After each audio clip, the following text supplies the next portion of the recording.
เสียงทอរូបបរមត្ថភាគ3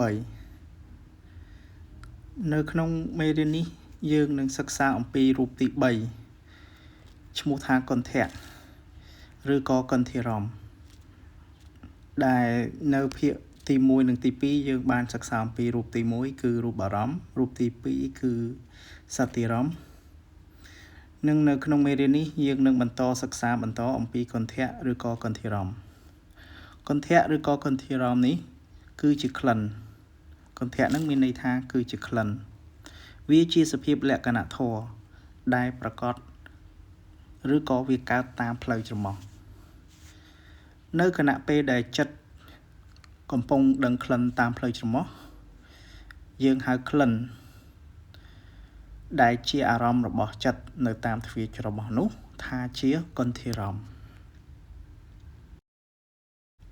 រូបដែលប្រកបតាមផ្លូវភ្នែកយើងហៅថារូបអារម្មណ៍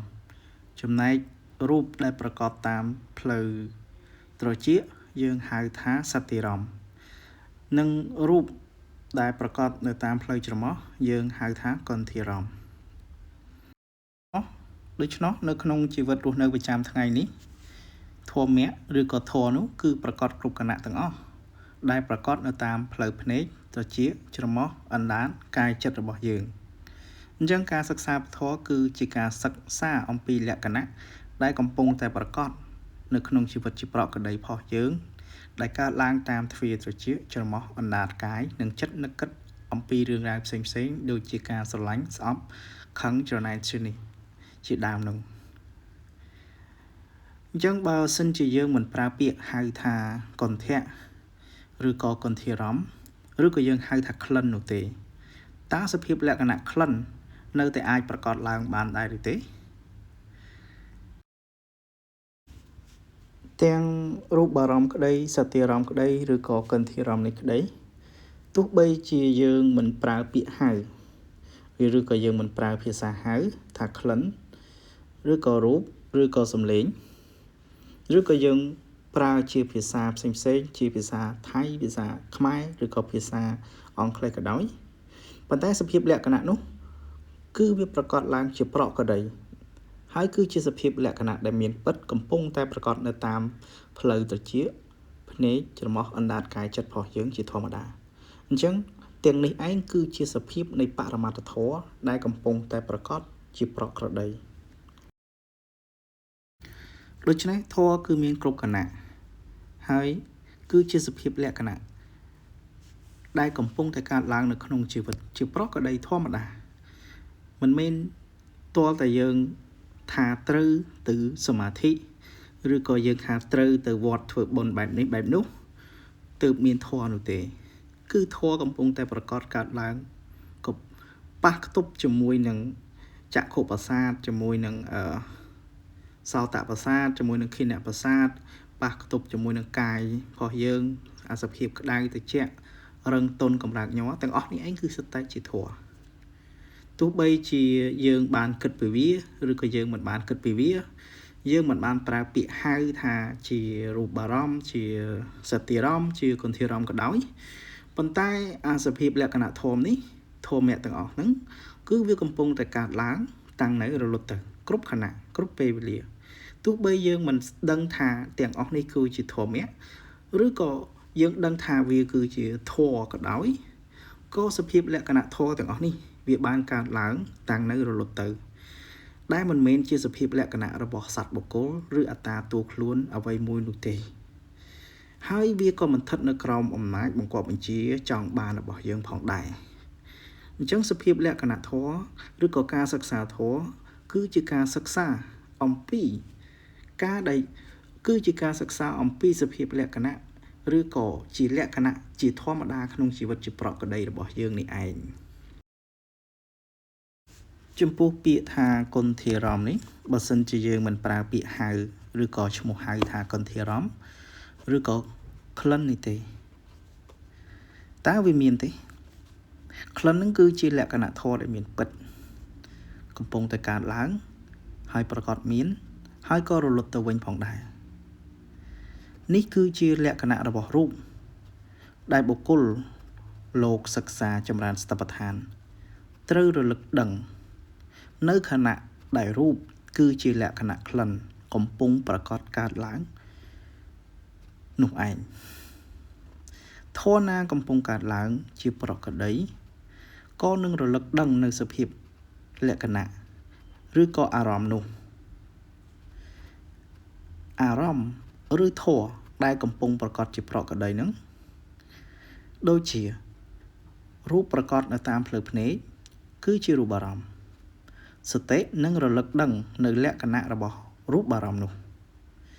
បើចំពោះតាមផ្លូវត្រចៀកបុគ្គលដែលលោកចម្រើនសតិប្បដ្ឋានលក្ខណៈសតិក៏នឹងកំពុងរលឹកដឹងនៅលក្ខណៈរបស់សតិអារម្មណ៍ដែលកំពុងតែប្រកបកើតឡើងនោះដូចគ្នាធម៌ណាឬអារម្មណ៍ណានោះមានន័យថា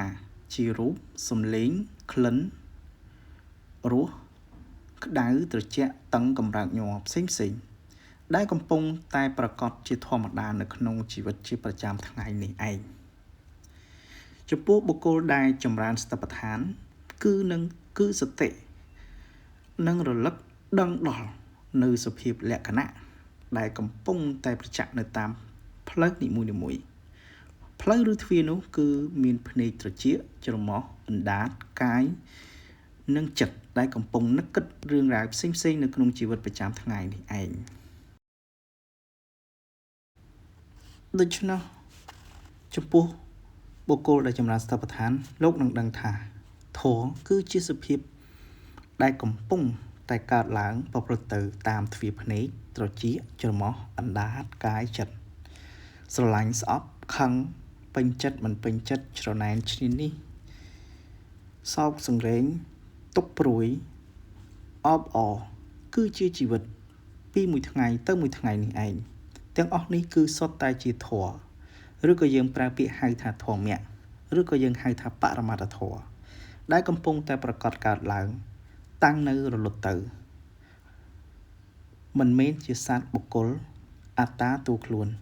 ហើយក៏មិនស្ថិតនៅក្រោមអំណាចបង្គាប់បញ្ជារបស់យើងឬបុគ្គលណាម្នាក់នោះទេទោះបីជាយើងដឹងថាជីវិតនេះគឺជាធម្មៈឬក៏មិនដឹងថាជីវិតនេះគឺជាធម្មៈក៏ដោយក៏លក្ខណៈធម៌ទាំងនេះដែលមានដូចជារូបសម្លេងក្លិនរសផោតពៈឬក៏ការដឹងក្តៅដឹងត្រជាក់តឹងកម្រើកញាប់ផ្សេងឬក៏ចិត្តស្រឡាញ់កើតឡើងចិត្តស្អប់កើតឡើងទាំងនេះកំពុងតែកើតឡើង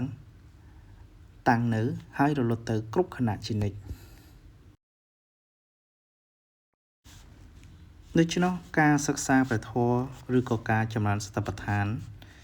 នេះគឺជាការសិក្សារលឹកដឹងនៅលក្ខណៈ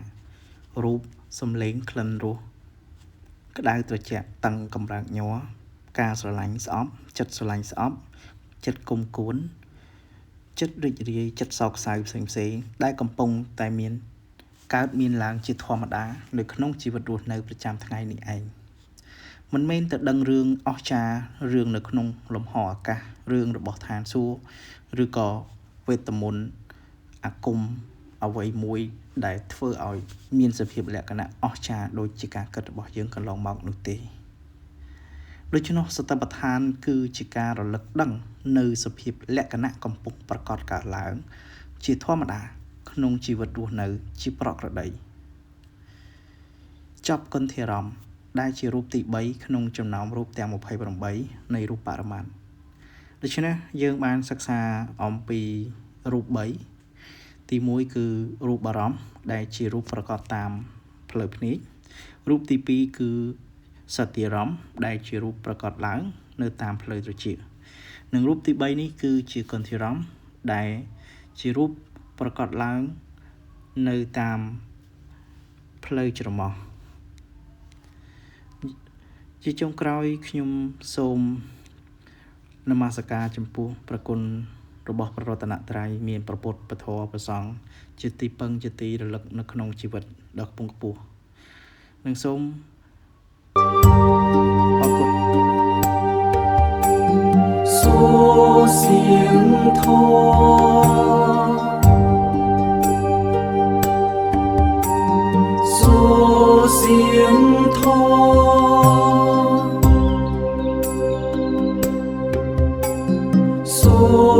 เสียงทอ